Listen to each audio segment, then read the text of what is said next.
A few moments later.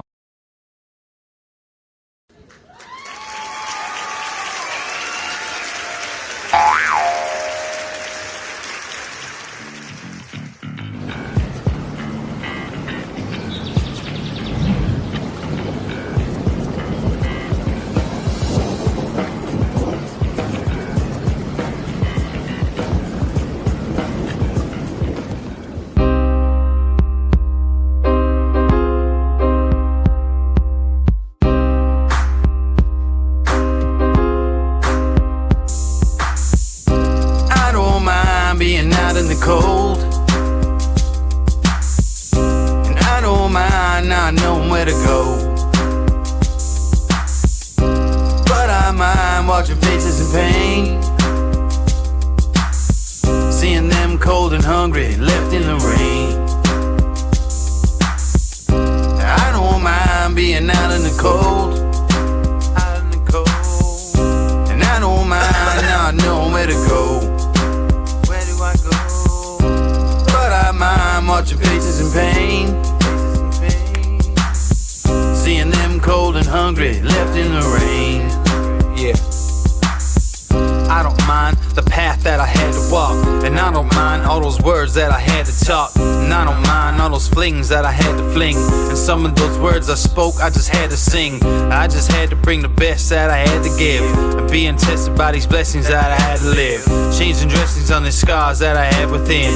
It's a daily operation, you just gotta grin before it gets too grim and life pins you in. You gotta think like a shark and show your fins, whether alone in the dark or with an audience. Believe you're the hottest commodity since the iPhone lobotomy. You follow me? I'm hoping probably. I'm talking openly and don't know where the road could be. The crosshair's the red dot or the poison drip. So take a message from this song, is all I have to give. I don't mind being out in the cold, and I don't mind not knowing where to go.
think it should be something as a junior and senior in high school. Thanks for joining us tonight. You have to pass it. And if you take it, graduate, it should be required.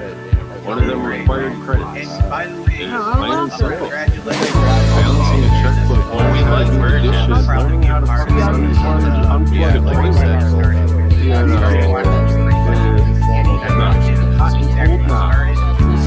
There's certain things that trade schools that we don't learn anymore because we push college. You know what? I don't need to know X minus Y times 7 to the 8th power is 8 something. They're coming back. I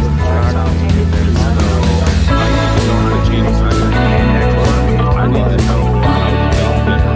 I need to know how to not use the whiteboard. You know, there's certain things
All right. Hello, everybody, and welcome to Thursday night here at People in the Boxes. Once again, we got episode 68 for you guys. It is November 2nd.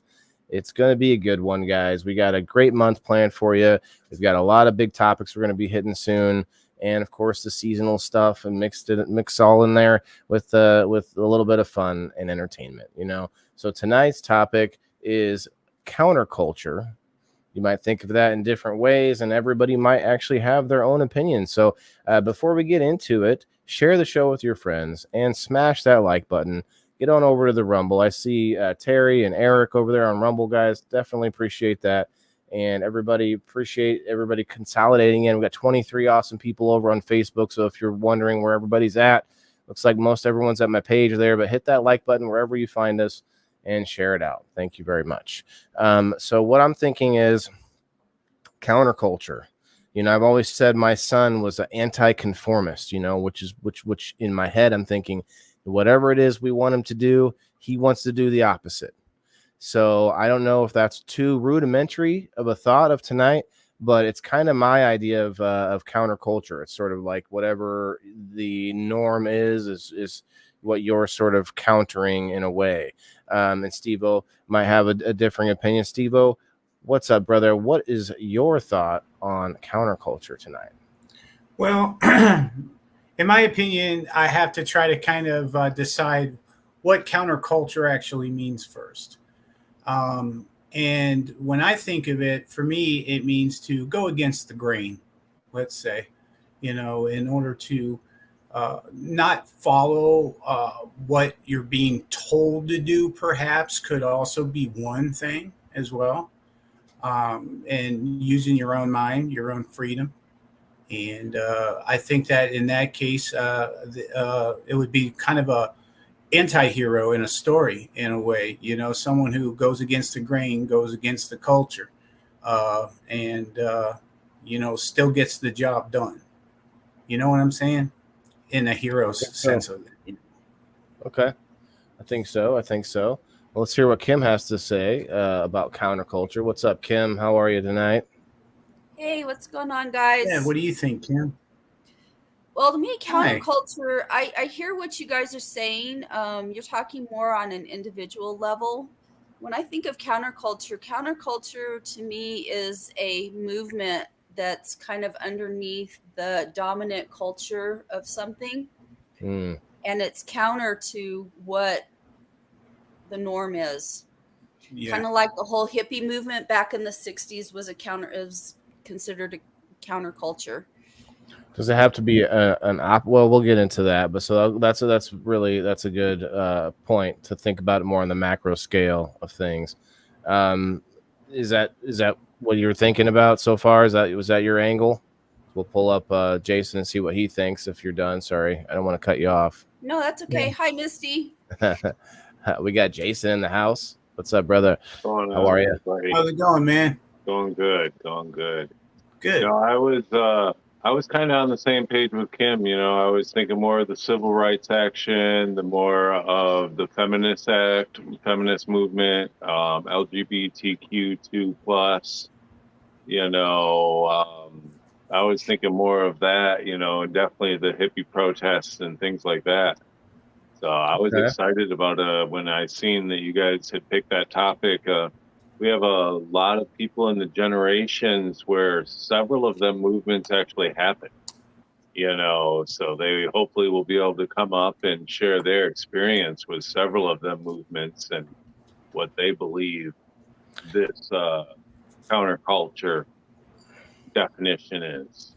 Yeah, I totally agree. I think there's going to be a lot of people that have something to say on this. I did pull up a Wikipedia definition, but obviously that can vary. I'm going to guess before I read. I'm going to guess that it's a sort of relatively newer term, but in my head, it sounds just like the sort of pendulum in society, the pendulum that swings. The sort of like, oh, this is the big social norm. We're all Catholics now, and then now we're all this, and like back in the day, the Romans were all sort of pagans, and then the Catholicism took over, and they were all like, hey, you better toe the line, or else you'll lose your station and whatnot. Yeah. So I feel it's kind of like the sort of the pendulum, of what's normal. Steve-O? Yeah. Well, the counter in counterculture means opposite. So I guess the root of the word would be opposite of culture, which, like everybody said, opposite of what's normal at that time. I'm not sure that some of the topics that you guys had mentioned are actually counterculture more than they are actually more of a positive movement.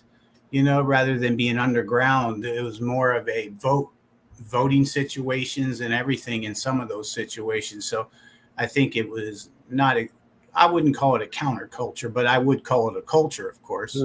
But, yeah. I've got a definition for us here. If I Let's can see what it says. Opposite of norm, maybe.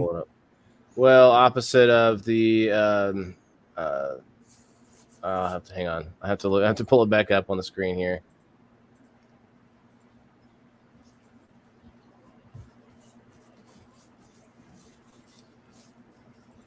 Nice. So this, and it's going to be here. Okay. If you could pull that up on the screen for me, Steve-O. Okay. If you can see which one it is, it's Yep, there it is. So we've got a noun, a culture, especially of young people with values or lifestyles in opposition to those of the established culture. So pretty fast and loose, you know. So I think everything they said definitely counts. Yeah. But I would say almost all young people, for the most part, are counterculture. I mean, there's very few that are like the toe the line type of a kid that does everything mom and dad wants them to do and that kind of thing. I mean, I'm not saying they're bad kids if they don't. I just mean like most kids sort of go against what their parents want them to do a lot of times, right? Right. Unless they're really forced. Mhm. That's kind of a broad definition, but to Kim's point, you're talking about more like movements that are multiple people getting together trying to make something happen, and usually there's a I don't know if you would always see a political bend to it, or a culture and politics are very connected, right, downstream from each Yeah. other. So They can be very connected. yeah, so it's like, what do you see when you look at the today's counterculture? Some of it is fabricated. I see a lot of it today, which just seems like the counter. Like, have you guys ever heard of the term? You guys know the band Rage Against the Machine? Yes. Like, I guess they're sort of the term woke comes to mind, but they're sort of toe the line establishment now, and so they're called Rage on Behalf of the Machine. Oh no, that was a good one. I Yeah, should it's have had kind the of horn. funny. Right, Rage on Behalf of the Machine, everybody. Yeah, they're all about it. But yeah, it's funny. So I see. Whoa, holy cow! We half the audience left. Where'd y'all go? We just wanted to see what the topic was. Read the title. Just kidding. Come back. Maybe they went to Rumble.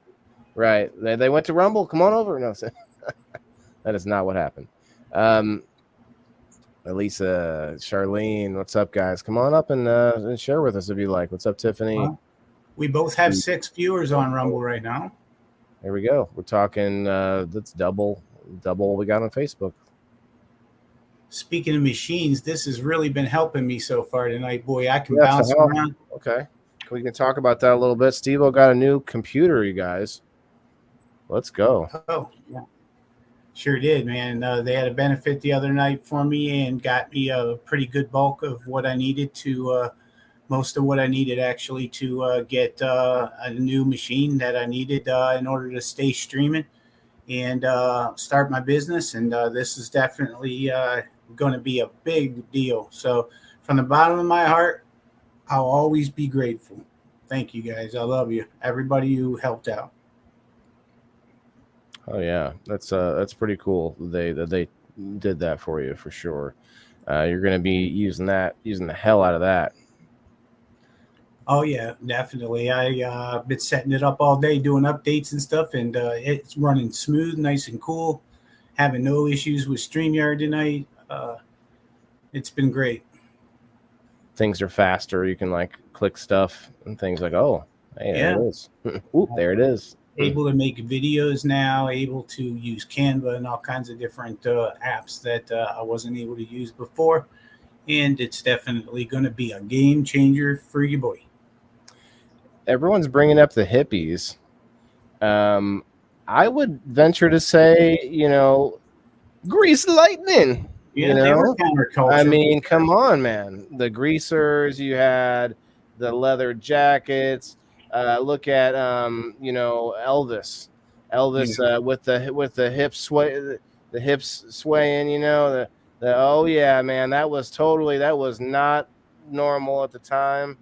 Well, the thing is they're saying counterculture has to be some type of movement. A movement? See, that wasn't in this definition. It has to turn into a type of movement. So that's where the civil rights comes in. That's where the Black Lives Matter. That's where the LGBTQ. That's where the hippies. Counterculture. Well, a culture, yeah. So I can totally. Elvis still counts. when he started doing that, it created a movement. Look at what the Beatles did. They created a movement that was definitely a sort of the first sort of boy band kind of feel Yeah. to it. It was definitely counter to the normal culture at the time. Now, to your point, maybe maybe they're more political a lot of times, and I was thinking that at first, but thinking of other things like religious. There's a lot of religious counterculture as far as um, not being so strict. Like when my parents took us to a church we went to for a little while. It was an old theater where they put on plays and stuff, but so it was like super comfortable. It wasn't like your normal like really uncomfortable church, and it was sort of this whole new age, new wave kind of church where the pastor is like almost a comedian of sorts, and he's up there on stage and kind of doing his thing, but also being entertaining. And I kind of felt at the time that was way different than normal, and there's a lot of churches like that now. And I feel like that was definitely a culture bubbling up of sort of like, hey, wear your jeans and your t-shirt, that's fine, just come on in, and that could be out of desperation to just get people in the seats. But it is changing the culture. Yeah, Tasha has a good point. Even at Woodstock, there was no rage and all those young adults and absolutely no riots or fighting. Even in the situation that they were in with the water, the rain, the mud, similar to the 99 Woodstock, except without the rage. And they were able to keep it together, still stay peaceful and love. Now, that's a movement right there for sure. And at that time, it was a counterculture, I would say, because they were raised by parents, kids of the 60s were raised, in the late 50s and 40s. And, they were pretty strict. So it was more of a counterculture at that time. I agree. What do you think, Kim? Hi, Timothy. Hi, Jenny. Hey. What do I think about Woodstock? Or, any of the all the above. Yeah, anything that you think. Same with you, Val. What do you think? That was my coming of age, that era. Yeah. I was 16 when Woodstock happened. boy. Overseas, but to be a fly in that field that day. So would you say Woodstock was more of since it was a concert itself, it wasn't, you couldn't really call it a counterculture itself, Woodstock, but there was a counterculture at Woodstock. It was an iconic event that was part of the counterculture. It was unprecedented. Mm-hmm. Whoa! We're not talking about the president here. I'm just kidding. I don't think that we could ever pull it off again, politics, like that, especially in the situation they were put in when it rained. Yeah. Well, they kind of had that with Burning Man. Burning Man kind of reminds me of Woodstock. Burning Man kind of died this year. Yeah, they got mudded out. Yeah. Here we go. That was a mess. Poor people.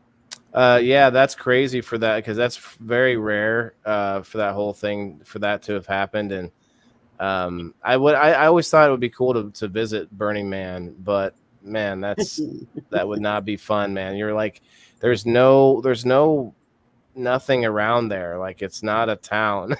It's like out in the middle of nowhere. You're just screwed, like in the desert of nowhere. Well, people will just be more prepared next time. Go ahead, Val.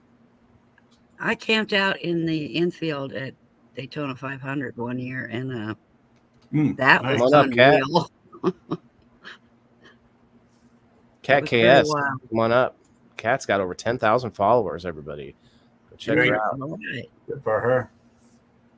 There was no, not much anyway, policing of any sort. It was wild. Yeah.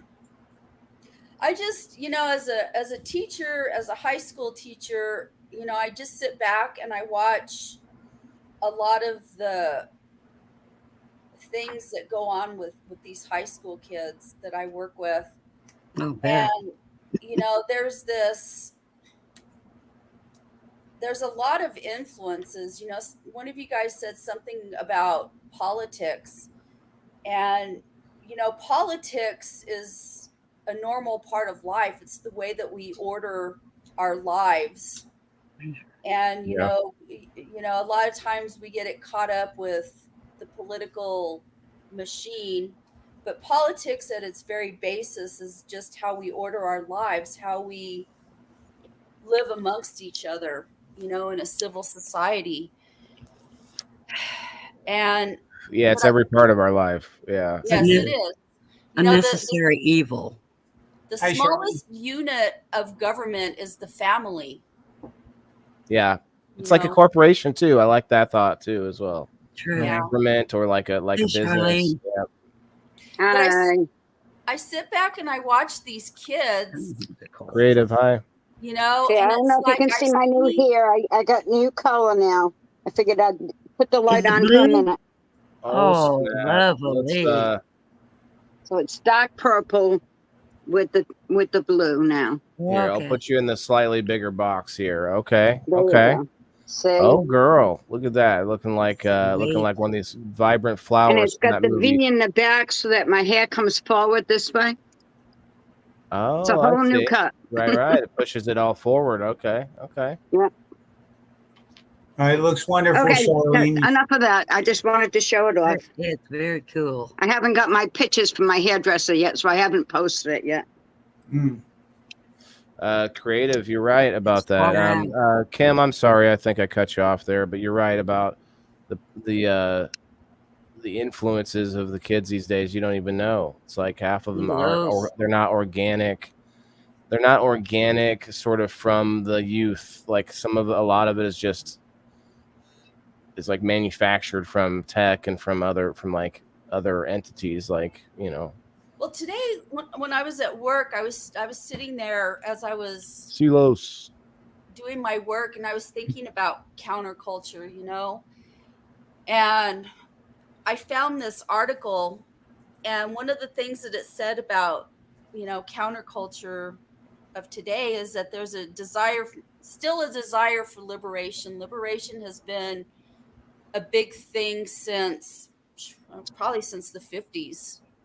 It's always a thing, though. Well, way longer. Yeah, than but that. it's been Yeah. like, you know, you've had the Forever. sexual revolution, you had all of that stuff that really came, that started out in the 60s. I think it started out in the 50s, but for sure in the 60s was full blown, you know, and it's kind of fine tuning itself in a lot of ways. You know, people are really starting to throw off, especially the younger generation. The younger generation is always, in my opinion, what drives counterculture, because they're the ones that see the discrepancies, what do you call it, where you say one thing and you mean another. They see the hypocrite, hypocrisy. Yeah, And they also see the pattern. Like they can see the rotation that we go into, and a lot of times you don't see that until you start to get politically active. You start seeing, well, hold on, this guy said the same thing 20 years ago that they're saying, being mad about this guy. Like, and it happens like a billion times in all of politics. So you can go down that rabbit hole and you'll never get anywhere. You have to think about it more culturally, like you're getting at here. It's like you have to be more in tune with what's acceptable, not what's legal, because the law doesn't mean anything when it comes to what the culture accepts. Like jaywalking is a really good example, you know, obvious example. Like we don't accept tickets for that anymore. Like it might be on the books, but it's just not a cultural thing. Oh, you know? They still do it if they want to. They can. It happens big time in bigger cities, man. Don't get that misunderstood. Well, maybe I could see a bigger city though that's different, man. When you got block after block of bigger cities, it happens all the time. When I was in Vegas, I've seen every fifth person, fifth or sixth person. It was, you know, and the same with Chicago. Been to New York and they did it there, you know. So our smaller cities, it's not as popular, but Well, like Creative says, they pick and choose who to target. That's one reason they like to keep them on the books, probably. But there is a thing though that culture sort of pushes things like, for instance, there are laws on the books. There's a lot of people have looked into these like crazy laws websites. List of funny laws that are still active laws. Like you can't, like there's certain towns where you can like you can assault your wife on Tuesdays on the lawn of the courthouse or something like this. Like insane laws that are just like, why is this still out there? And they just it's just too much work to get rid of it or whatever. Yeah. like you can't carry an ice cream cone in your pocket on or you can't put a pie on your windowsill, and that was because of like bears and things back in the day. It's like Silos. Silos, come on Don't up, hurt man. yourself. Feel free. He's trying to hurt himself. I'll send him the link. But teenagers are primed to really fight those battles, and they have the energy, and That's what I was going to say about that. You were talking about that little girl who identified as a vampire or a spider or whatever the hell. And spider vampire, okay. Would that be a counterculture? Spider. The funny thing is that it's a segment, I think, of counterculture. And let me tell you why I say that. So one of the things that's identified in this current counterculture is the moving away from reality to the not real, from real to the not real. And there's this movement out there of kids, and I don't know how old it extends, what age group, but kids that identify as furries. I don't know if you guys have heard of this or not, but they identify as furries. Listen, I'm pretty furry, but I do not identify as one. And I'm not quite exactly sure what a furry is. I don't know if it's like they identify as an animal or a stuffed animal, or they're they wear the whole full costume with articulated head, the mouth that moves, and everything. Yeah. No, there's different variations. They can just wear the head. That's what that's a. So there are conventions for these people. Yeah. Oh, that's a full furry. Yeah. And so I think, Val, what you're saying, I think it's a segment of that, but there's this it's these underpinnings, these little wheels underneath the overall culture that kind of drive things. And there's a real love for the not real. I mean, look at the filters that people use in social media. I mean, oh yeah, you look at a picture on social media, on some of these things, and it's like, how many filters did you use to get that? You know what I mean? Or a lot of these AI pictures that have like thousands of likes. Like, are you kidding me? Like, you think that's a real picture right there? Okay, right. Well, not just that, but you see these people that go through and spend hundreds of thousands of dollars, trying to make their body look perfect. And it's like, those are the fakest tits I've ever seen. Airbrush, you see like brush marks and things. It's just but you hit the nail on the head. It's the social media. Well, sometimes those are real. It's the social media that's driving the kids, and the algorithm says, "Oh, this is what people want to see more." And the reason that people want to see more because it went viral, and so everybody starts doing that thing. They start emulating it, and it's becoming like an insane thing. And there's been a lot of recent different podcasts I watched talk about it in different angles, but one of them was interesting, and it's music. Think about the last think about, okay, you had the 60s, you had the 70s, it had like very different tones. You had the 80s, that was some weird wacky 80s stuff, with the crazy hair. And then the 90s actually had a pretty distinctness to it. The grunge, you had Nirvana, you had towards the end you had like Britney Spears, and you had the Backstreet Boys. You had this stuff that was like just iconic. Right now, can you name like the 2000s, the 2010s? Like, can anyone? Is there like a genre that you could say? Like, some of that is because there's so many. There are so many. Divergence, exactly. Yeah. I think a lot of the problem is that, instead of really, Hi, I Sarah. think the pop genre has really taken over for stuff. It's all about making money and getting your brand out. Like you had The people like mathematical Katy stuff, Perry. the hits. Yeah. Mhm. Yeah, you had people like Katy Perry, and I honestly like Katy Perry. I don't necessarily like a lot of her music because I like pop music, but it doesn't have substance to it. But she has an amazing voice. But she got out there, she made her brand, she made her millions, and you don't hear much from her anymore. The only one that's managed to hold on to their brand and keep going is Taylor Swift. Swifty. She's Yeah. insane. Like she's really kept her brand out there, whereas the majority of everybody else is faded. Waylon, did you see what Bonnie said about the furries? She said it was an adult sex niche, and now kids tapping in. Yeah, Right. because they don't know that it's about sex. They think, oh, I want to They can separate be an it. animal. Oh, hey, we got the Slows in the house. Hey, CeeLo. Yo. What's up, brother? Bro, you gotta treat this like TikTok now. No more dabs on the screen. I'm kidding. Actually, I already have it set up right here, so I can just lean in, take a dab, and I'm back. Well, I'll be honest, guys. And I put a shirt on. I probably won't do it this episode or this on this show because there's so many of us. But I am trying to I'm gonna try and you get like this. I don't see any problem with this. But I feel like the algorithm doesn't like the big torch and all this stuff and things. Like I feel like there's some connotations to all that sort of bumps you down in the viewer range. Yeah. So I just go with this. But I'm not gonna make that happen on people in the boxes anyway. It's just something I'm toying around with. Steve-O and I. Steve-O's being nice about it. Thank you, Steve-O. Working on that on a couple days at least, maybe 1 or 2 days a week, just to try to test the waters and see what happens, if it makes things any better. Cheers from Otsego, Michigan. What's up, Chance? Oh, their parents normalize it too. Creative, yeah. Oh, you want to be a fur? Oh, you're furry. So, okay. Well, no. Some parents are frightened now. It's like they can't speak up because I know a woman whose autistic daughter actually makes the costumes, and she encourages that. Yeah.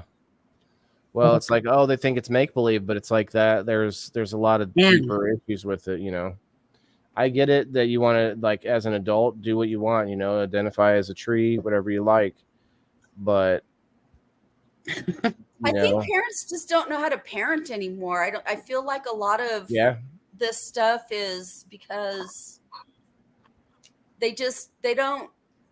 I don't know. They just don't know how to parent. They don't want to be have a clue. Kind of parents. Well, yeah, I would say that there's a lot of reasons for that, but I definitely blame a lot of the welfare systems that we've brought into place that basically are we create these quote unquote very needed programs, and then they are sort of like too big to fail or too needed to be able to be ever taken down. And so then you'll hear some politicians that will tout numbers like, we've got this many people on the SNAP benefits or the food stamps. Like that is like a sort of badge of honor, because look how many people we're feeding with this, instead of instead of it being the reverse, where we want to try to get as many people off of it as possible and on their own sort of 2 feet. So I think the incentives, people work on incentives. The incentives for families to stay together has been destroyed for the last 60 years, 50 years. And that creates a big problem where the parents aren't in the household because mom or dad is working, right? Or you don't see them half the time. There's the whole I'm part of this situation. So a lot of that creates what? Kids growing up without knowing what it is to be a parent that much, at least a lot of us. That because their parents are very busy or working multiple jobs, whatever it is, there's a big disconnect there, and I think that's trickling down to the next generation. The counterculture now, Kim, to your point, I'm actually I decided I wore a polo tonight. The counterculture today is believing in God, responsibilities, family, you know, that's counterculture today. Will anybody disagree with me on this? You know, I think you nailed it. I mean, there might be something else in there, like, you know, But counterculture is opposite of what our parents had in their lives, I believe. You know, I think that they're opposite, and I agree with the you. generational thing, you think? Yeah, it seems that anything traditional, Sure. it seems anything traditional, and especially anything that even appears slightly conservative is it's kind of tough to get the kids to want to do it these days. But you know, we have to respect the fact of the free mind of the young person as well, because we were the same way when we were that age in a lot of ways. But it's just, yeah. And then I agree with Kim that parenting has been very difficult for some of these younger mothers and fathers over the past 20 years, I believe, in order to raise their kids. You know, it was a lot tougher on them. There's plenty of good situations still out there. It's just that we do see a large, you know, sort of swing towards the fatherless households. We saw that with like the big. I don't think we see it as much anymore. The whole deadbeat dad kind of trope, or the stereotype, I guess. Oh, We don't see it as much. Yeah, I mean, well, yeah, but there's what I mean, there are women, there's mothers that aren't so great either. You know what I'm saying? So, but I just think that we see that being publicized less about dads being the big problem or whatever. I think some laws changing have maybe changed some of that. Illinois is really tough on dads, pretty bad. But the culture hopefully is changing towards the better. The culture as in, hey, we need to stick together. No one else is going to do everything for us. Uncle Sam's little carrots on the stick, you know, aren't going to fix our problems, you know? So,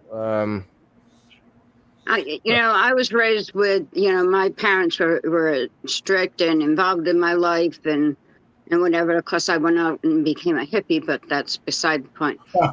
When I raised my kids, my husband and I worked different shifts because our kids were our priority. So that one of us was with our kids and nobody else was. We didn't put them in babysitters. We wanted one of us to be with our children at all times.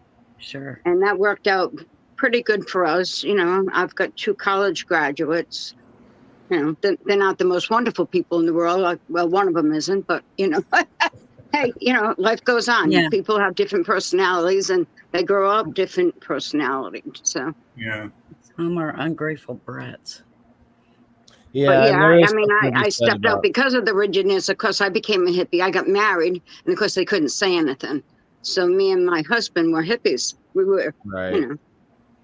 We were 19 years old, and we were out at all the festivals. We went to every festival because it was supposed to be like Woodstock, and we went to some pretty big ones too. Yeah. On islands and where there was no police because it was private property, where they had to fly you out in helicopters if you OD'd or something like that. I mean, some pretty big ones. Oh boy. Bought tickets at festivals off cops, hot tickets off cops. So I think I have to push back on my own statement a little bit. Yes, I really am against the whole like incentivizing families not to stay together, but some of that is natural due to things getting easier, and by that I mean technology and manufacturing, all this stuff. So some of that is just a natural case where a lot of young people don't have struggle. We don't have as much struggle as we used to. We feel it. Don't we all feel like we're struggling still, even though things are somehow still easier than they used to be? It's very weird how we kind of stay in this state of struggle, even though, it's first world problems now. You know what I mean? But that's life. Life is going through challenges and conquering them, or putting them aside and going a different direction because they're a roadblock. That's life. There is, it's not a destination, it's a journey. The journey is all of them, you know. Cat, come on up. Silos, what'd you say, Hey, bro? yeah, Silos, I what'd said you say? are from learning from like, you know, your mistakes or anything like that too, and teaching, passing it down to the Right. next generation. That's how I Oh, was is raised. it? You know, I was raised a lot different than how everybody's talking about everything on here. I didn't have my dad. I was raised by my dad's his friends that are from the neighborhood and stuff. They taught me how to become a man. They taught me how to respect women. They taught me not to put your hands on women. They taught me how to defend myself. You know, I'm thankful to have the OGs. That's what I call them, the OGs in The my life to village. teach me. You know, like You had a village. so the way I see it is in my side of town, I'm like the last of the Mohicans. I'm the last of the dying breed from a generation that was taught how to be outside. Don't be just in the house on video games, not on your tablet. Go outside, scrape your knees, throw some dirt on it, and keep playing. You know what I mean? Like that's how I was raised. You know, like and Yeah. it's I trip out how I see this new generation, and it's just like it's sad. You know, to me, in my eyes, because the way I was raised, it's just sad. Like it's sad. You know, like but that's my opinion, you know, but you know, everybody else is, you know, everybody's entitled to their opinions and stuff, you know. Sure. Yeah. Hey, what do you think of when you think of counterculture? When you hear that word, Silos, what do you think of when you think of counterculture? I honestly, it's a big word for me right now, and I'm pretty stoned right now. So Oh, okay, man. I wasn't trying I'm to hit sorry. you. You let me I drifted off right now, and I'm like, let me think about this real He's quick. like, I didn't know he was going Stoner to be a thinking. vocabulary. Wait a minute. Stoner thinking real quick. I think no, I'm sorry, the Steve. community. Ooh. Sorry, go ahead. Go ahead, That's Silos. okay. That's what we were all going around the room doing, was asking Oh, everybody what they nice. thought about it. But I didn't mean to hit you with the vocabulary right in the middle of right after your dab. You know, it's like, don't do that. I'm sorry. I'm all like this. I'm all. Right, Mike. I think it has different meanings to different Steve-O, people. You're harshing his buzz. Yeah. I didn't mean to. Ruined my buzz, man. Well, let's get him feeling better then. Let's do it. So I think the cannabis community is a counterculture of sorts. Where we are pushing back against the norms of the use of the plant. The laws. I think there will be a day when smoking it is looked at as like not necessarily taboo, but like what? Why are you doing that still? You know, I know a lot of I don't want to say older, but OGs, not people my age even, that just are just really into the smoking of it, of like putting it into a joint and smoking it, and we'll just never drop that, right? But I think eventually it'll be a thing that you just, you know, you take a pill or you do this or that, and it's just like boom, you've got whatever it is you need out of it, and you can have like different variations of that medicine, and it's going to be much more, well, dare I say, commercialized. Oh no. Anyway, it will be eventually, I'm sure, as it becomes normalized, and yeah, and then the wheel will turn, right? So I don't know. I think it is a counterculture, but at the same time, it's like the only culture that I see right now. It's kind of interesting. We already know, what is it, 60% of the country is like okay with cannabis, if they don't use it. At least I've seen on some polls. Yeah. Jason, did you fall asleep, my friend? I didn't hear a No, flush. I'm here, man. Sorry, my battery's at like 14% already. I didn't have time to charge it all the way, so I've just been trying to save it. Wow. That's okay. I hear you. So Listen, these 12 to 14-hour shifts a day are kicking my ass. Like, I don't even know anything about it. Like, we need to poke you about it, but it's like I don't want to talk to you right now. It's like shh. Like 15 hours, like you're working at a restaurant now and doing are you dashing still? Like, I don't even know. I work for Midnight Roots. It's a branch of Highway Horticulture. I roll 3-gram joints all day long. Well, that's right. And you're doing that for how many days? How many hours? 10 to 12 hours a day. Oh my God. Wow. So, yeah. I love that kind of job. Today I was there 12 and a half hours, and then it's an hour ride each direction to and from work. So Yeah, is it hurting your fingers?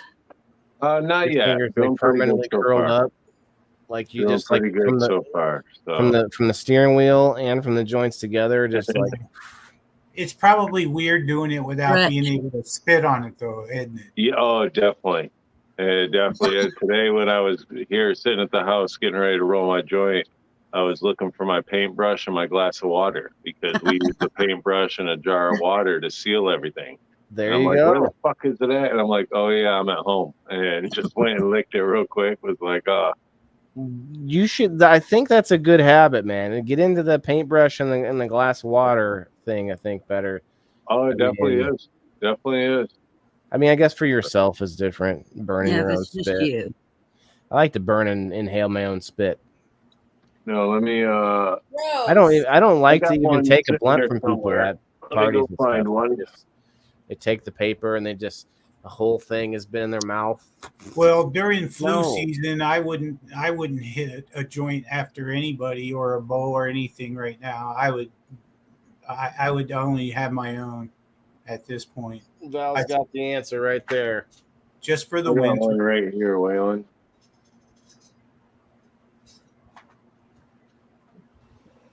Nice. That's why I Yep. roll my own joint. I ain't sharing with Oh, nobody. wow. Not to be mean. What is that? Come on, not to be mean. Nice. That's a beauty. Oh, that's rolls all day beautiful. long. That's what I'm talking about. Yeah. Nice. It's a Wow. perfect joint right there. I wants me some. El Cubano. Yeah. No, creative. They do that every Say time no. every time you smoke a joint or a blunt Said it that the same somebody's time. like licked all over and spit on and sucked on in their mouth. I'm straight. I'm good. I'm fucking good. Don't even It pass be- me that. I don't want it. It be sizzling. They're smoking it and it's sizzling and popping. No. Nah. Well, yo, what I think is the nastiest thing ever is when it's all resined in the back and everybody's still trying to rip it, and it's just like it has resin. Rip that piece off. Like, what are you doing? Oh, yeah. You know, You it's go like, to Ew. you go to an event where people are passing around those like the long I don't ones smoke that at the events like and it's that. like and it's a big wet noodle. You try to Yeah. grab it and That's what they make the cones for now. You just fucking hear Get a germs, silicone- everybody. Here, Yeah. you germs. The silicone piece that you COVID. just slide over the end, Welcome and to COVID, guys. nobody's mouth touches it. what I mean is it's not wet. It's not wet. I mean it's like a poorly packed cone that they hand it to you and it's like a noodle because it's so like bent all up and shit and it's like loose. I don't even Okay. try to hit You know what I those mean? because Right. I don't want to Joe. be the guy that it falls apart on while I'm hanging on Like- to it. So I leave it alone. I don't even hit those. I'm like, got this. Not packed. Yeah, not done well. That's right. I'm gonna be straight up. I almost threw up just even thinking about that. Yeah. Well, let's try not to think about it. Do you smoke flower at all, Silos? Oh yeah, I got some flour right here. I'm about to roll up a blunt right now. How are you going to do it with your tongue? I don't even want to smoke a blunt now. I'm good. I think I'm Get just your gonna take paintbrush. dabs. Get your paintbrush and water. You know what they sell? What's crazy? They sell at the shop is like the substance that they use for like backwoods to seal it. You know, like I don't know what it's called, but it's like some kind of stuff to keep it instead of like licking the blunt and stuff. It's like some kind of substance where you just like put it on there and you seal They it. got up. a CBD I put glue. wax. I'd rather put wax. Yeah, it's mostly a CBD glue, but it changes the flavor a lot of times. Yeah, I don't like it. I don't like that. I don't like it. I don't mess with that. But I'm me too. I'm not the type to roll up a joint or a blunt and be like, "All right, guys, it's almost done. Let me get another." You know, like you mean just real quick. That's it. Boom, it's rolled. There you go. If you know what you're doing. Could you imagine if I was to hand you this and before I hand it to you, I was all like, "Hold on." There you go. Like, Like that's basically. I would what not feel even like with smoke somebody- that shit. I would just stand there staring at you Pop like, it. what are you doing? What That's are what you it feels doing? like. You know, that's what it feels like. I want to see. I want to see you do that one more time, Waylon. I'm not. I didn't even. I barely even put my tongue visible. It wasn't even barely visible because Oh I my knew somebody God. was going to take it to that next level. They're going to meme it now. They're going to. I There's going to just be made a AI marker. of it. I just made a marker for that. See it? It's going to be AI. It's going to be me dancing right. with Elon Musk and Mark Zuckerberg. Mark, and we're going to be. Our heads are going to be floating, and then you're going to see me doing that. Anyway, I The can't meaning of recall. words pre. We're not sure, Captain. I think we went off the rails. We're still. What's going on here? We're talking about counterculture. I'm reading the comments. That's so amazing. We're talking about counterculture. We were talking about Jason rolling them big ass fucking Canagars. You came at the right time. Listen, that is what she said, you guys. So we haven't Got heard her. much. Charlene, can you tell us a little bit about counterculture? We haven't heard much from you. What do you think? Talking about some cool She events, man. I did. I talked about when I was a hippie. And, Yeah. but, you know, I my know. growing up and my raising my kids, and in between, I was a hippie. You know, I raised my kids probably a lot less tight as than my parents did. You know, and they earned freedom. The more respect that you gave, the more freedom you got, and you know. Right. And when I became a single parent, us women kind of stuck together, and we all helped with each other's kids. If I needed someone to pick my kid up this place or that, you know what I mean? We all took care of each other's kids so that there was always a good support system for our kids. So you're talking about this counterculture. It happened after my kids' generation. My kids are older, probably a lot of your ages, you know, about your ages and stuff.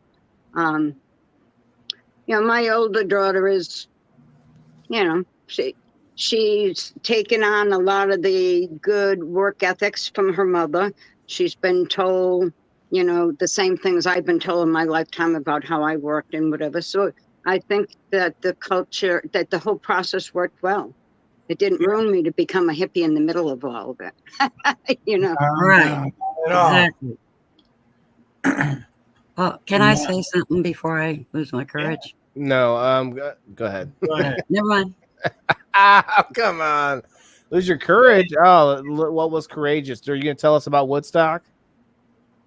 No, honey, I was overseas. Oh, and I was some crazy busy stuff doing on it. other things like smoking marijuana for the first time and getting pregnant. Marijuana? Yeah. And my dad was in the Air Force.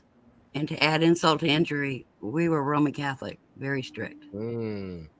And when your family's in the military, if your kid fucks up, the person in the military gets in trouble.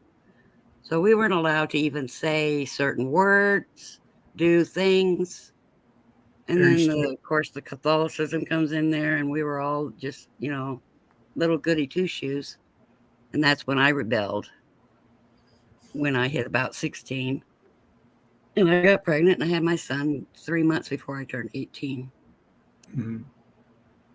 And I was a hippie. And there's not too much of it I would change, but we bucked the system. We did as much as we could without bringing hell down on our heads, you know? Yeah. We got in a little bit of trouble, just not a lot of trouble.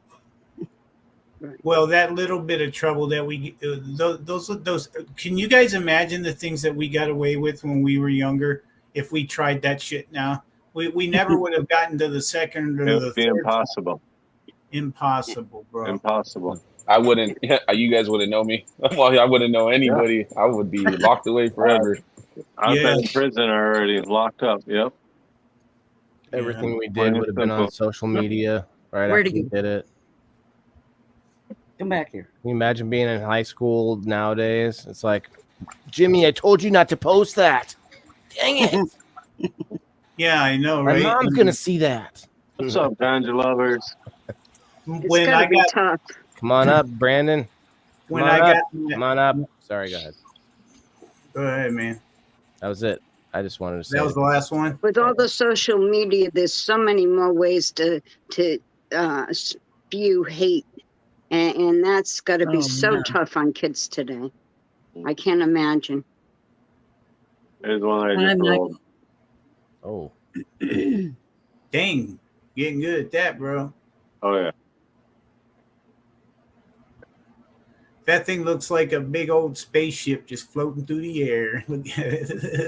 Captain It'll Coffee take did you go to well. space, floating through the air. He's on a new computer right now. Now, what does one of those run retail from the place? Between 23 and 45. Damn. We have certain ones with a half gram of hash in there, plus 3 grams of flour, half gram of hash, and 2.5 grams of flour. Mhm. So with the hash in there, we're at running roughly around $50. We have certain ones with distillate infused. So it just depends on what style you want. Nice. With or without spit. Anyway, what's up, Not Dolores? that Actually, that is one thing that we have never failed on. There's never been any human contaminants in our failures. It's mostly metal, and what that comes from is the scissors. People don't pay attention to when they're trimming the weed. They're sitting there trimming, and if you got an old pair of scissors, the contaminants can come off on the cannabis. Once you get that tested, you get metal testings of your weed, so then you have to have it retested and make sure that there's nothing really, really bad in it. Oh, snap. Wow. Yep. Creative. This says extra. Jason says. I'm in the no metal club in my joints. That's for sure. Yeah, I try to keep the shavings out, but although I'm smoking off of quartz, so I wonder what that's doing to me.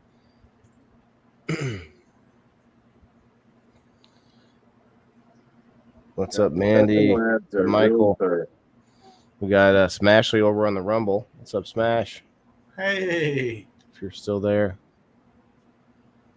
I see a larger sort of pendulum from, I don't know, I might not word this right, but from sort of the ultra strict or ultra religious sort of strict back and forth from that to a sort of debauchery free, and not just from the 60s and from the hippie era, but from, think about it even longer term. Think about things like Alexander the Great, orgies in the street. Like there was like there back then, it was like, you want to try it, do it, so think about that, and then moving forward to things like, so we were so strict in the Plymouth Rock and the Pilgrim days that they were burning witches at the stake because of like ridiculous like strictness of their religious code. So I mean, I don't know, those aren't the only examples, but you guys get what my drift. Like throughout time, there's sort of been a sort of ebb and flow of things being allowed or more strict. Like think of like ancient Greece. Ancient Greece was sort of where there's all this sort of crazy art happening and different experimentation going on and a little bit of opening up of the minds, so it is interesting to see back and forth, and you can see that as sort of counterculture because of the culture around it, or at least you would see new countries pop up as counterculture. Like America, we're counterculture, right? We were counter to the British idea that all the countries are sovereign by, a bloodline that's been ordained by God, which would be like the king and it's his bloodline and whatnot. All that whole thing. What do you call that? I forget what the term is for kings and queens. Patriarchy. Monarchy. Yeah. Mm-hmm.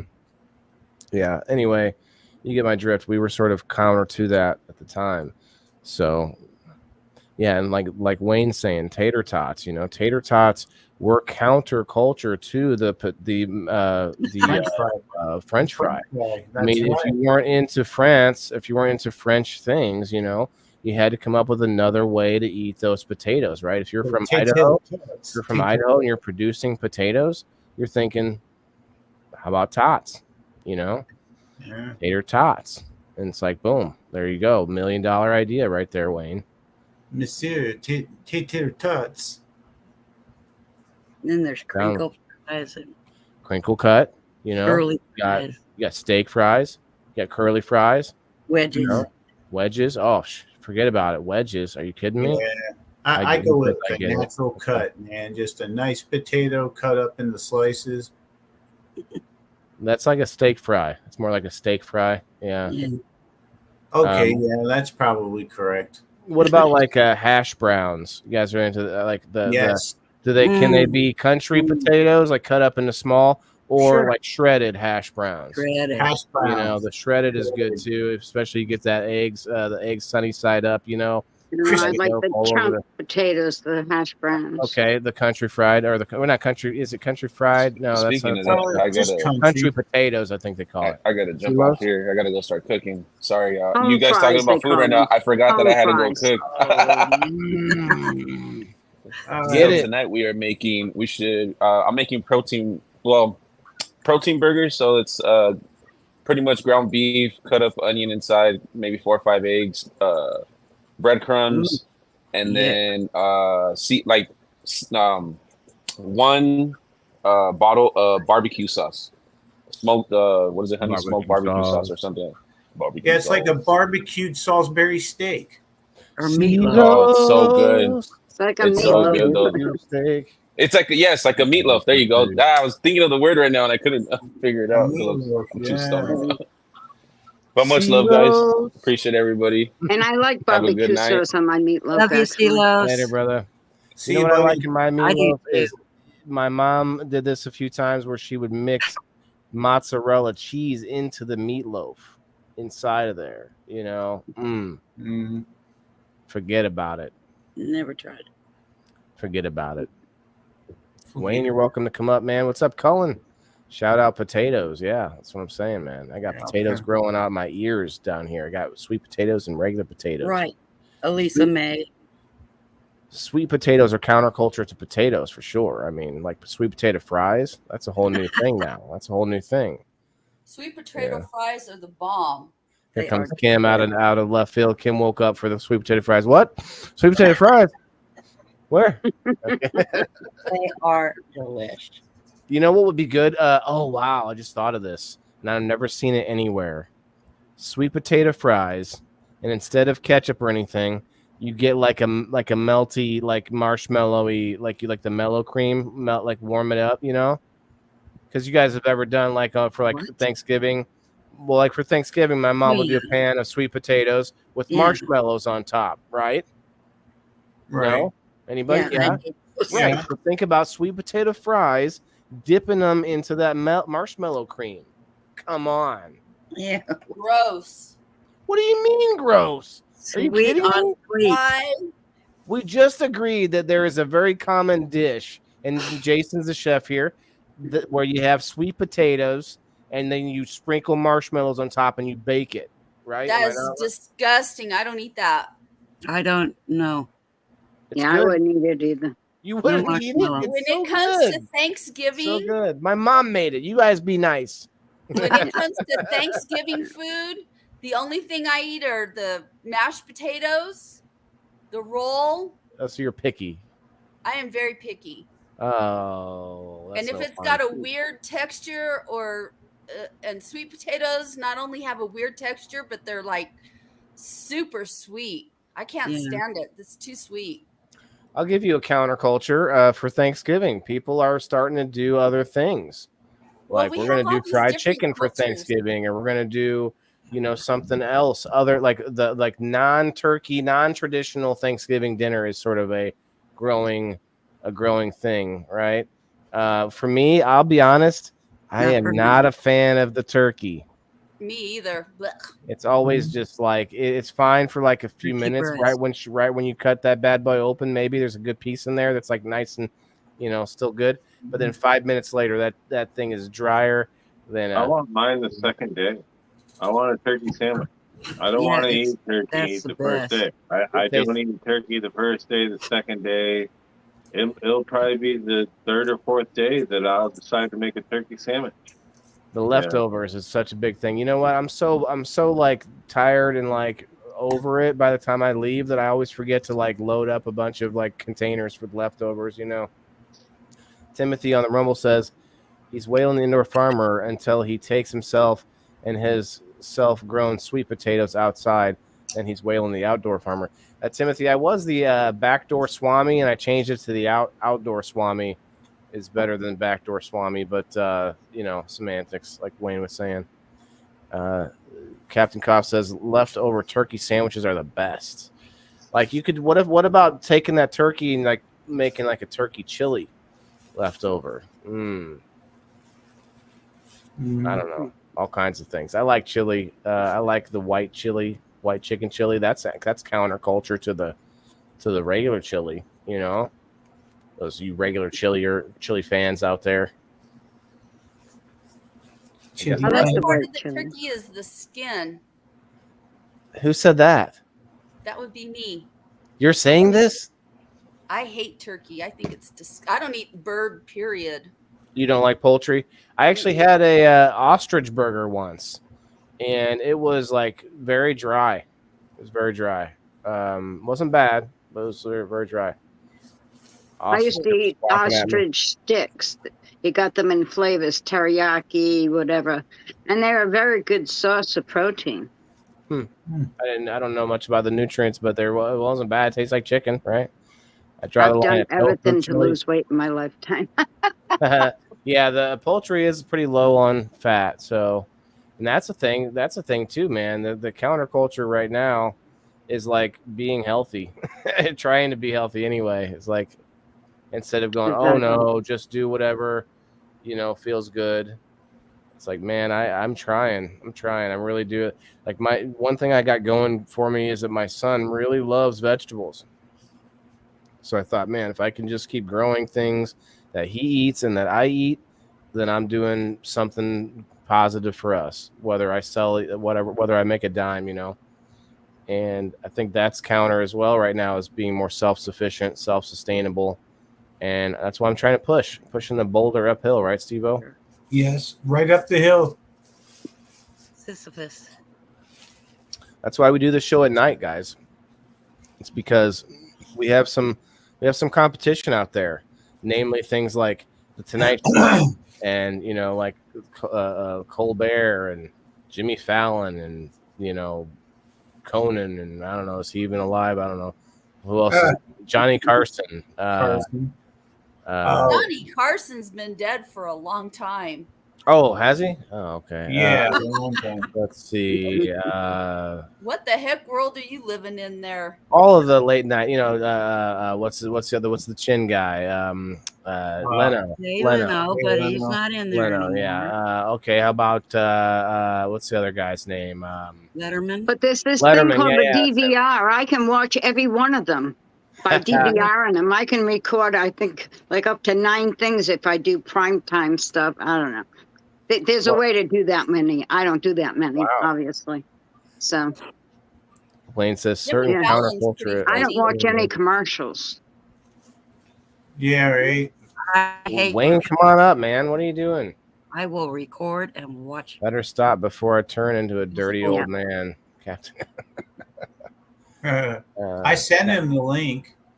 Captain Koff, I thought you were a woman. What do you mean? Captain Koff is a woman.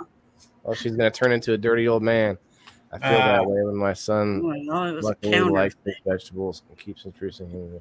That's the one thing about autism.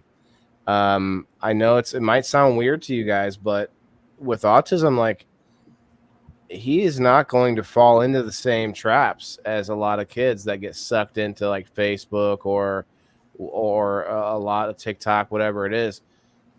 He just don't give a crap about that stuff. Like that's just not even. That's the furthest thing from his Not on his wheelhouse. radar at Yeah, all. not yet anyway. So that's kind of it's something anyway, right? It's a caveat. When the raunchiness comes out, you start sounding like a dirty old Here he man. is. Okay, I see. Captain Cobb. What's up, Wayno? Wayne Cruz in the house, everybody. Good on you. Cheers, everybody. My battery's out of here. So love you all. Have a great night, you guys. Appreciate each and every one of you guys. Well, we got to see you this week. Thanks Yeah. for stopping by. Good night, Jason. Good night, bro. Oh man, I hope he gets a day off once in a while, man. Can He you only imagine works 4 rolling days a joints week. all day long? Oh, okay. See, Waylon, he works Monday through Thursday. He gets Friday, Saturday, Sunday off. Charlene's letting the cat out of the bag, man. It's a 3-day No, weekend. that's why he works 10 hours a day so that he can get his 40 hours in. Right. The company does it that way. Yeah, I'm just giving him shit. What's up, Kim? Can you imagine rolling joints all day long like that? That would get very tedious, man. I would feel like my fingers would get like my fingers get locked up sometimes when I'm typing for too long. Yeah. So I couldn't imagine. I mean, he rolls, but he's the supervisor of the department. Oh, He well, supervises the other people. I see. He's probably helping them a lot of times and maybe teaching them and stuff. A little like he's like Or the double checking their work because it has to be pristine. If you're going to sell it that way, it has to be pristine. So he's like Obi-Wan Kenobi explaining but to he them. does roll too. That's kind of a good relaxing thing, I would think. Timothy says Well, and you get on there's so rhythm. many changes in late night talk shows. Craig Ferguson's replacement on the late night. He's retired already. Craig Ferguson? I don't even know who that is. He's retired already? What's up, Wes? He's a pretty funny guy. Fun guy. Okay, he's into mushrooms. Got it. No, funny. No, I'm just Goofy. kidding. Captain Koff says, my kids are autistic and I think about things like that all the time. Hey, Wes. It's not easy, but good job. Yeah. So Wayne,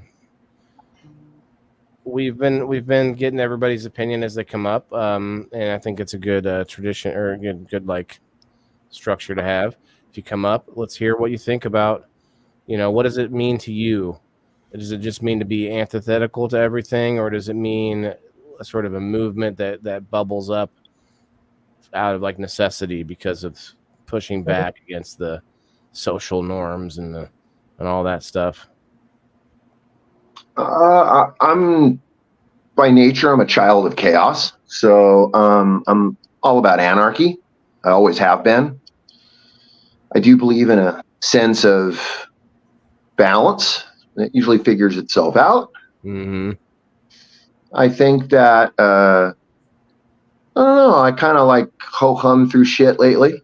I can't say that, that we're fighting the fight. I'm just ho-humming through life like most people, I think, right now. That's what it feels like, doesn't it? Yeah, there's not much. Yeah. It's like right now, we're all excited because we got our crops and, we know we've got winter wheat now and everything. But then you start to think about, the other stuff that you wish that you could have happy in your life. Anybody else ever think that? Then I start to think about what I want to change, If you live in I wish I could, I woulda, coulda, I wish I coulda, woulda club, then you're always going to have that thought. It's like, okay, yeah. So it's like I try to get out and do the things I want and things I would hope that I can have stories to tell. Sorry, I didn't mean to just butt in on that, buddy. Sorry. We asked you. I was just going to be like, did I answer the first question correctly? Well, yeah, I mean, you're fine responding to Steve-O. I think I get what you're saying though. You can't live like that. You can't be expecting that you can't be looking in hindsight too often.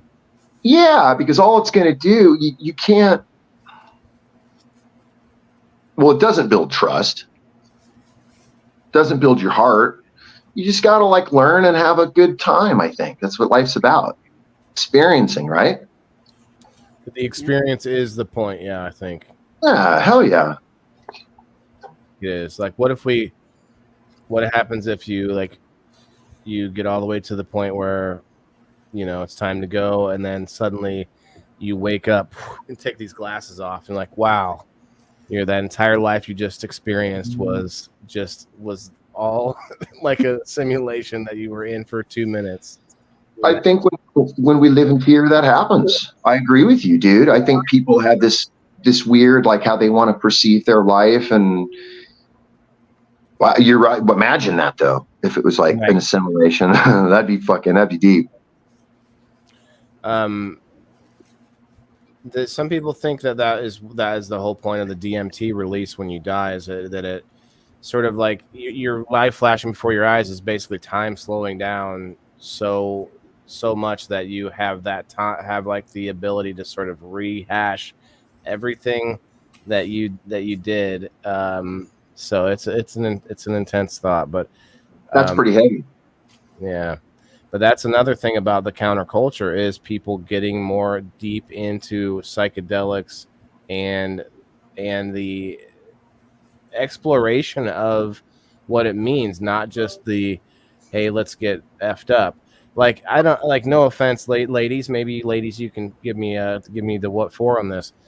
In the 60s, were you going around talking about psychedelics as if it was medicine, or as if it was, Oh, no.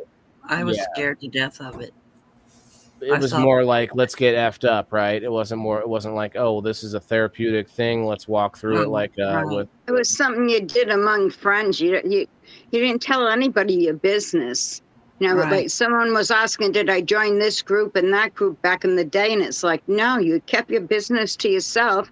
You had children. You didn't want anyone to take your kids away because you smoked pot or did psychedelics or whatever the hell you did. Right, you had to be more quiet about it. Acid, Yeah, a lot of people that had bad trips, and it was not good. All they needed was a cool buzz and some tasty waves. Well, that's the other thing, is that you were getting street drugs more. It wasn't like, although, well, hold on, wait, I have to digress a little bit. The acid wasn't street drugs; it was being handed out by the CIA, right? Is that right?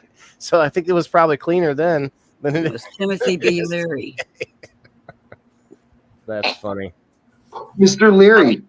Right, Charlene? Right. Yeah. I used to drive my car. We'd take our psychedelic. I'd drive my car until the windshield got too much patent on it. But then we learned we'd stop each time and buy Windex and paper towels. So I eventually learned to keep them in the car. So we would just wash the windshield, and I could get another half hour or so, and then I would just park the car and we would go on foot wherever we were going because I couldn't drive anymore. Wes says he's not a fan of trips. Yeah, definitely. It's something that in a controlled environment today is looked at more of a medicinal thing. Yes, sure. Yes. Dolores says she was a hippie baby in the 1966 thing. I've tripped actually too much sometimes, to where I took too much in the night, especially when I was younger and I did acid. And I would always go, I'm never doing this again. I'm never doing this again. Are you guys with me? And then all of a sudden, 3 days later, there you are again, trying it anyway. 3 days later. Listen, I did that with alcohol a few times, and I would leave it alone for a while. But I always said to myself, it was dumb to go, oh, that thing that I drank that one night way too much of, I can't drink that anymore because it made me sick once. No more comments. What's that, Wayne? Hold on, sorry, I'm letting my dog out. Sorry. That's not a euphemism, is it? I wasn't someone who tripped every single day or something. It was something you did when something good came to town or whatever. Right. Special occasion. When I tripped with my husband, my first husband, believe it or not, he had red hair and he would turn into the devil and he'd turn evil. And I would have some bad trips. And because he would yell at me if I got upset about something. So that would end my, my good time. But later I did it with friends that I was comfortable with and whatever. And we had great times together. He wouldn't yell at you around me. Let me ask you guys about when you see a culture that's sort of dying, And by that, the main thing I can think of is like cigarette smokers. There's still a lot of them out there, right? But it's starting to become more of the like seen as not mainstream anymore. So is cigarette smoke counterculture, or a culture that was very, very popular and now is sort of declining? Falling off. Yeah. No, look at the numbers, dude. They're making so much money still. Right. It's still a very big thing. Cult. Yeah. Yeah. You're going to have like people that still get sucked into it today, even as new smokers, which is insane to me. I think there's a lot of new vapors too, not just new smokers. Yeah. A lot of these cute little colorful designed things that people, little cartridges and things. Yeah. And don't get me wrong. I mean, if that's safer and stuff, I mean, more power to them, I guess. Get that I've seen that with weed. Same thing. You know, I've been around the game for a little bit. I've seen all the new. It's kind of funny to watch the 30-year-old something people with their new beliefs. And you're like, oh, right on. That's cool. Yeah. Like, I think that's bitching. I really do, by the way. At least people are thinking. Kids in their vape pens, Mr. Burns. Mr. Burns, this is a good episode for you. Counterculture. You could talk on this for a while. Yeah. Mr. Burns, is that a tattoo? I didn't see this up close. That's a tattoo on Mr. Burns' skin. It's on somebody's skin. Well, okay, touche. I'll give you that. Wes says he quit cigarettes, but vapes now, and said, well, congratulations, Wes. It's definitely better. And I'm not going to say this is good for me to smoke cannabis either, but tell you what, though, the decline of cigarette smoke, I think, is a good thing for sure. I had another point, but let me tell you, when I go to the doctors and I'm in my 70s, I go to the doctors and he listens to my lungs and he says my lungs are good, nice and clear. He knows I smoke. He knows I smoke cannabis, but he says to the nurse who's typing in, lungs are nice and clear. So I'm doing okay. I don't vape as much or dab. I'm kind of getting I got a little nervous about that after a while. So really, gotta get a smoke freezer. Right, that's true. There are some better devices, but I think of concentrates as cleaner than smoking the flower. Here's what I want to know: how come there was never any, and there might be? How come there was cigarettes? There's never like an edible version. There's no edible. There's no like nicotine Marlboro brownies. Ew. There's Have you ever tasted nicotine gum? Oh, there's the gum. Oh, you're right. So there is gum. Go ahead, Kim. Have you ever? And I got this new thing too now. That's a pouch of some sort. I don't know how it works. It's not new, but yeah, it's like snuff. Fairly, yeah. Oh, they're advertising it more. Have you ever swallowed tobacco? Yes. No, so I guess there is the chew tobacco. Yeah. You don't make a habit of doing that. It'll make you sick as a dog. Yeah, you're right. I forgot about the chew. People will wrap it in their bubble gum, the big chew, and I got caught by my parents. They walked up when I was at a baseball game, and I didn't realize it. And I had 3 skull bandits in my lip, and when I realized they were behind me, I swallowed all 3 of them and got. Oh my god! And I still got caught anyway. They just saw me spitting, so. I red man when I used to do construction, and then I was like, I like my gums, I like my teeth. Yeah. Hi, Jenny. Poondogger, what's up, brother? Hey, Jenny. Yeah, I mean, I don't like the people who want to be gross. Anti-conformist just to be anti, not like our friend Sans Pure from Anti-Apparel. Steve-O had a good interview with Kim Cooper over there on NOK last night with our friend from Anti-Apparel. He's like, be anti, like don't just go with the flow. But there's people out there who will be antithetical just to be like, there's other words for it, just be he's anti-corporate mostly, difficult, everything about it, But who isn't or who shouldn't? Yeah, well, I did want to bring up there, like corporate weed, that's fine, but what are you supporting if you don't support that? You support Grassroots. growers, right? Well, okay, Oh, but you're talking about the weed. I was talking about the major corporations. that's Forgive what me. that Sorry. was the conversation. They were talking about corporate cannabis. Yeah. But my whole point is, like, if you're supporting growers, great. But what do growers have to spend dollars on? Well, Grow supplies, right? Grow supplies. That's corporate. Yeah. That's corporate grow stores. Like you're either way, you're supporting some corporation, like nutrients producers, soil makers. Like you're supporting some corporation down the line. So, but anyway, that's just my whole point on it. Possibly the state and on the cultivation tax. Look what Boone talked. Well, every year Wayne grows one of the biggest crops in plants I've ever seen, with very minimal investments, just out of his own soil that he rejuvenates naturally. Okay, touche. Yeah, there you can do a lot of it just yourself as well. Yeah, you can. That's for sure. And still grow really good weed. Yeah. Poondogger, Well, I think the corporate weed. I don't want to go back there, but I think the corporate it has its place. And I think all of us have a choice. Where your dollar goes. And if you wanted to go to a corporate farmer, hey, right on. You wanted to go to the cartel, right on. You wanted to go to me, right on. It's got its place.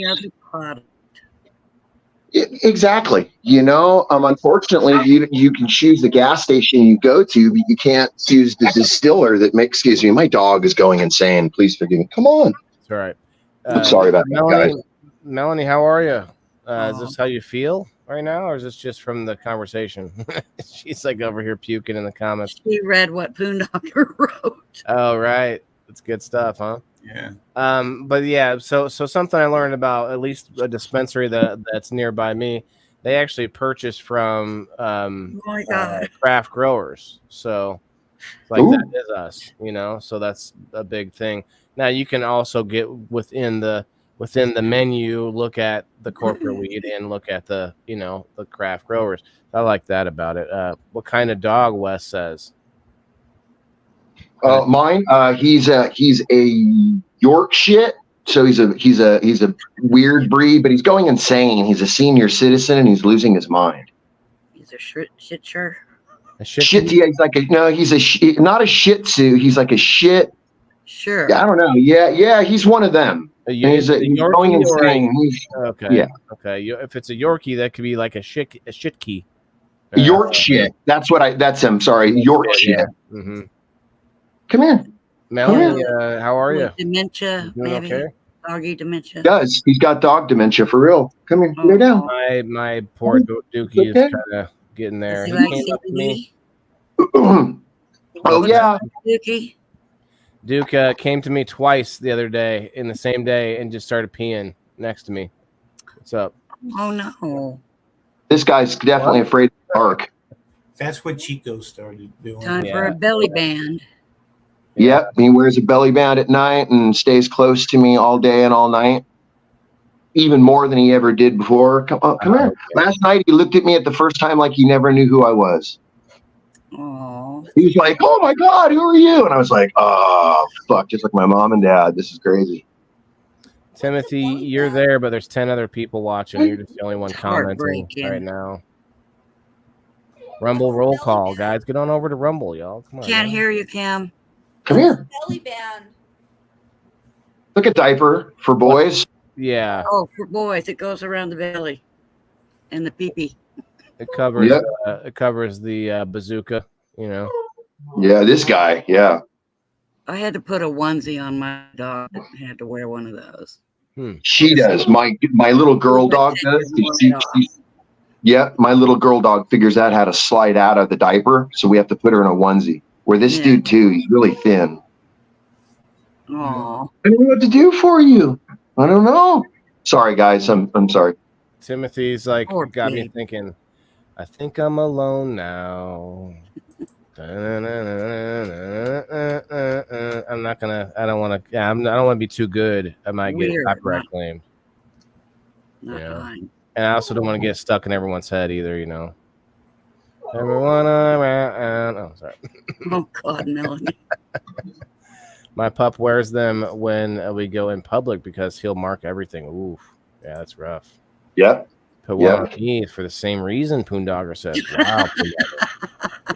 Poondogger, were you the boyfriend in the scenario with the swapping of the dips? That seems intense. It worked, Timothy said. Yeah, well, it's okay, Timothy. I'd rather people over there anyway. For sure. An hour and a half already. Very cool, guys. It's been, I actually wasn't sure about the topic, but I was like, I think everyone will have something to say about it. But I also don't really know if there's like a sort of an answer to it. It's just something that's always a thing, right? It seems like it's always a thing. And Wayne, I don't know if you were here earlier, but we were talking about like music. And like the last 20 years, there just really hasn't been a prevailing genre other than maybe like pop. Someone said rap, maybe. Like nothing's really sticks out. But you think of the 90s, you think of the 80s, the 70s, the 60s. Like you have these sort of like really solid kind of thoughts on music, right? But for us right now, it's sort of like floating in the wind for the last 20 years. Well, then I'm going to ask the question that I love. Go ahead. I was just going to say rap has kind of continued on since it first started. Have we had our revolution? I mean, think about it. Have we had a renaissance? Have we had a change that is so great? I would say that the kind of rap out today is crap. Yeah, there is some country rap. There's some country rap out there. There's some good I'm not talking about that kind of rap. I'm talking about. I know. I know what you're talking about. The thing is that there hasn't been a renaissance. There hasn't been a change of the guard. People have been holding on what they remember. And the thing is, you need to have a renaissance. You need to have a flourish of whatever it may be, music, whether it be art, whether it be dance, whether it be whatever. And in that renaissance, people need to open their eyes and basically buy into that renaissance. And it's not happening right now. People are holding on to I want this genre. I only like death metal. I only like love music. I only like pop culture 1970s. It's like, I don't know. A good example of this I've heard is the Blink 182 song. I forget what it's called. It's the new one about it's sort of like about them coming back together and stuff. It's very what's the word? You guys know it's a hit right now. Blink 182. They got back together and they made a new song, and it's like boom, like their fourth most popular song ever, and they're still singing about the same type of stuff. They're 50 years old, but they're singing about like teen like angst type stuff, and that's what, to your point, it's sort of like everything's frozen because of the internet. Genres is like, this is what's popular, that's what we're going with, boom, and so then they make that the algorithms promote said thing that's popular rather than what we actually come up with organically. It's like it's very strange. There's so much talent out there. So much talent.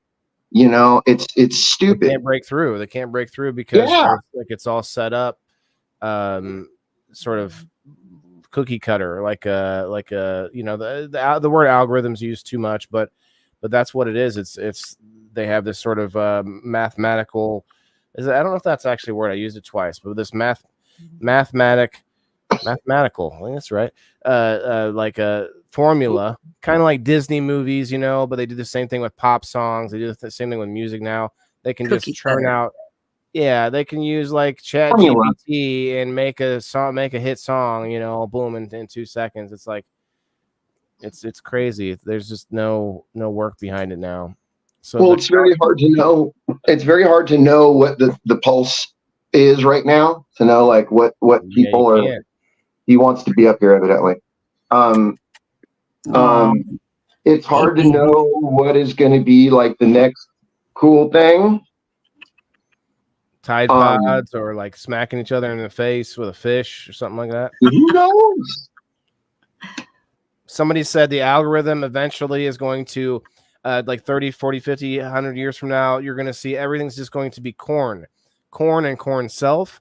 All of social media is going to be corn everywhere.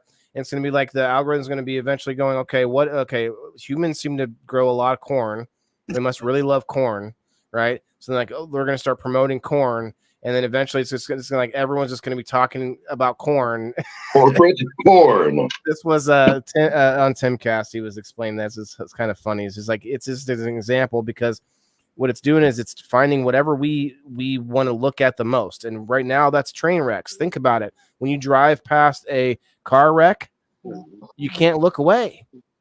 Even though we know it's a horrific thing, like we're still trying to look at it. That's what the algorithm's doing to us online. That's what TikTok's doing to us.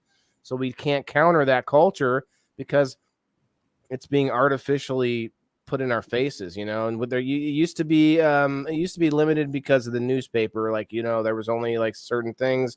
You only had very, very limited sources of information. So that was a limiting factor. Now it's just like a flood of stuff that they curate, and it's all sort of being, controlled and whatnot. Poondogger says, I'm in the Cornhusk state. I see corn everywhere. Yeah, like it's like what these humans just love corn. Is the algorithms are like, I don't know. We're just gonna have to keep pumping the corn in the. No, actually, what it would be is just more sex. It would just keep going. It's just going to become more debaucherous and more. When I look at TikTok videos that people share over on Facebook, I don't go to TikTok. I look at the video and I'm watching for it. I'm watching for some kind of substance. I'm like, okay. They're either doing a funny dance. They're doing like they're lip syncing someone else. They're doing like it's like nothing of nothing of any substance. And a lot of things we would have considered as like have you ever seen the meme, Wayne, of the Milli Vanilli? And it shows Milli Vanilli, and it's like them, and then the other side is like talking about kids nowadays going viral off of like lip syncing. Yes, and they're going, what the hell? Like, it's like it's funny. I don't know why, but to me, the word counterculture sounds so derogatory, and I don't know why. I'm trying not. I'm like connotation. Yeah, there's something. Kind of does. Yeah. I mean, for me, it's the way I am. I'm open to like everybody's views. I'm very, I guess I'd be in that libertarian state of mind. Like, be good to yourself, treat other people with respect. That's cool. Just don't force it on me. I'm one of those people, I guess. And but I'm also a practice what you preach person. So it's kind of it gets kind of double-edged sometimes. Yeah. So that word counterculture, going back to it, it's like maybe that's why it sounds so negative to me, maybe because maybe sometimes it's been I'm gonna think about that. Against the grain. It sounds negative because it sort of is negative when you're thinking of like a society being like the positive direction of like the main flow of things, and you're over here going backwards against it. It's a battle, it's a struggle, so that might feel negative in a lot of ways because some people want to go against or go away from a fight. They don't want, or not a fight, but like confrontational, so a lot of people don't want to have that fight if they don't have to.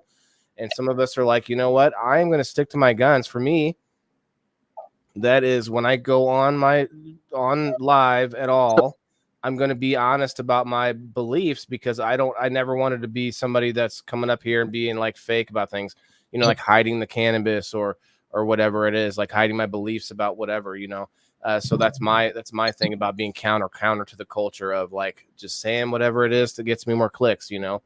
People might think that all I want are likes and stuff, but I don't. But nothing I do is like simply just to get more likes. Like I would do a lot of things differently if that was the case. You know what I mean? Yeah, definitely. I'd just be sitting here with my shirt off all day. I'm just kidding. Well, there's that, right? No, I would just be like, that would be the opposite. It'd be like, oh,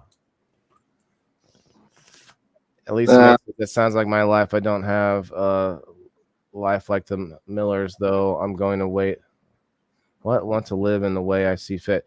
Yeah, I mean, it's not just that though. It's about like we talked about earlier. It's about a movement, or about not just a person but a culture. So for me, it's like let me try to be a sort of a leader in the community as far as speaking out against things that I think are wrong, speaking up against things that are quote cancelable, things that can get you sort of ostracized or whatever it is from the norm, and don't be afraid to speak up about it. Like nowadays, you got kids like someone, I think Creative Collectible brought up the bullying, how bullying can be so instantaneous now to kids online.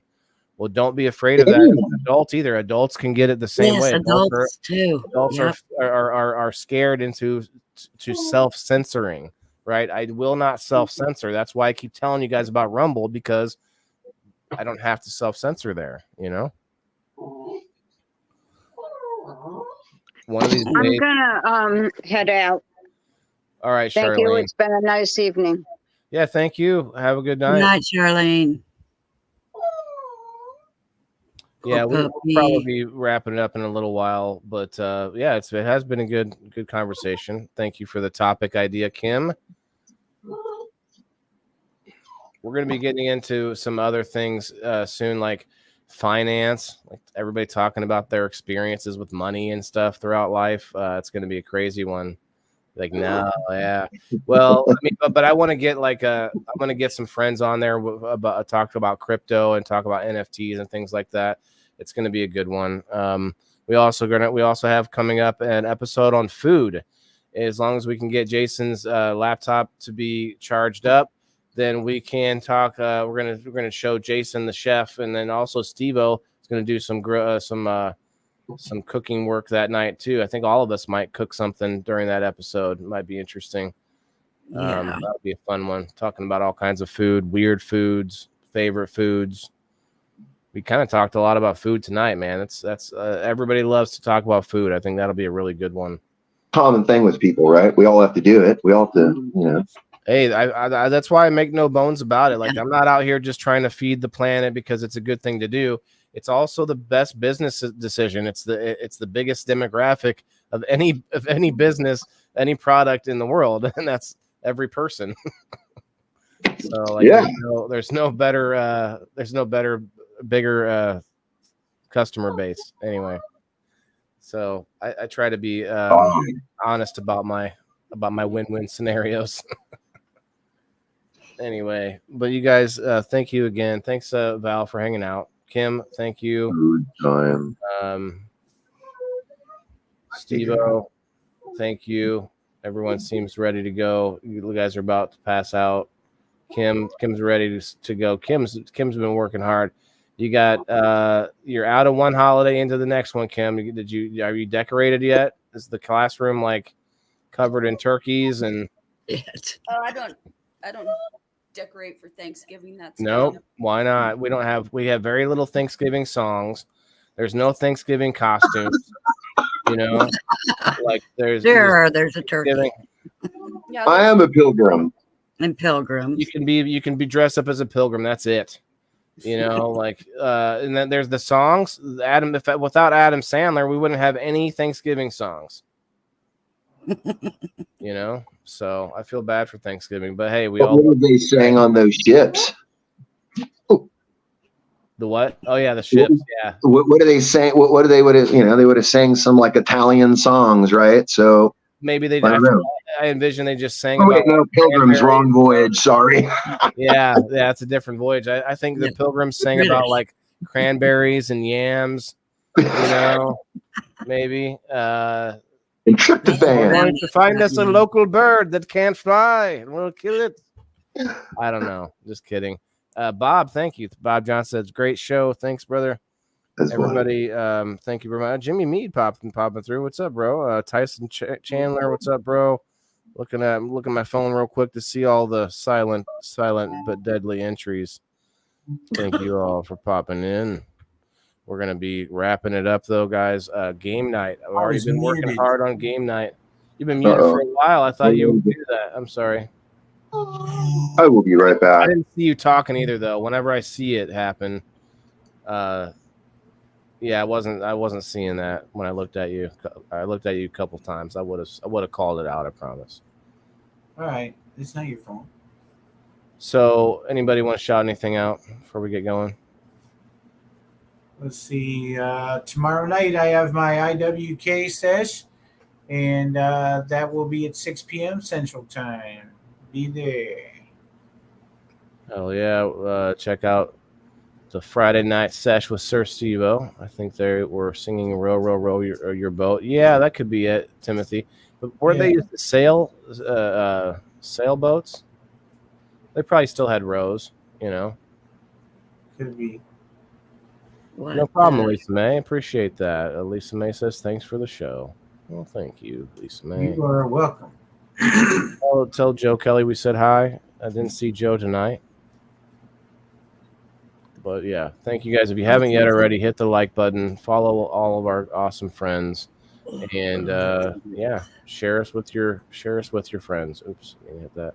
Oh, the Beatles. I didn't see this, Poondogger. The Beatles, out and out, a new song today. Oh yeah, the AI. There's a song that's like partially AI of the Beatles. It's a new song. Oh my god, you guys!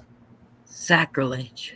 We just can't come up with something new. Like, think about the superhero culture. Like, that's gotten so stale because they just keep doing some of the same stupid things.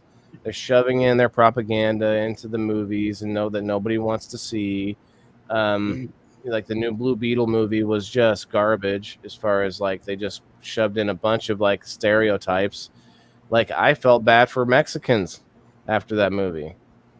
I thought, you know, for one, they shoved in the anti-white stuff, but then they also shoved in a bunch of crap from like to make Mexicans look like just like a terrible people.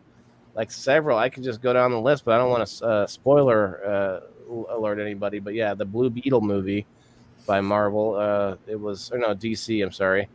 Yeah, it was just garbage. Yeah, they had oars too, Jimmy. Yeah, but there wasn't like Vikings with like oars, tons of oars. Would it be like, I don't know, it'd have to be a lot of oars though for a big ship. Anyway, good night, everybody. Thank you again. Peace out, y'all. Steve-O. Good night, y'all. Let's hit the break. Get some rest. Good night, everybody. I love you, and don't forget to smoke weed every day.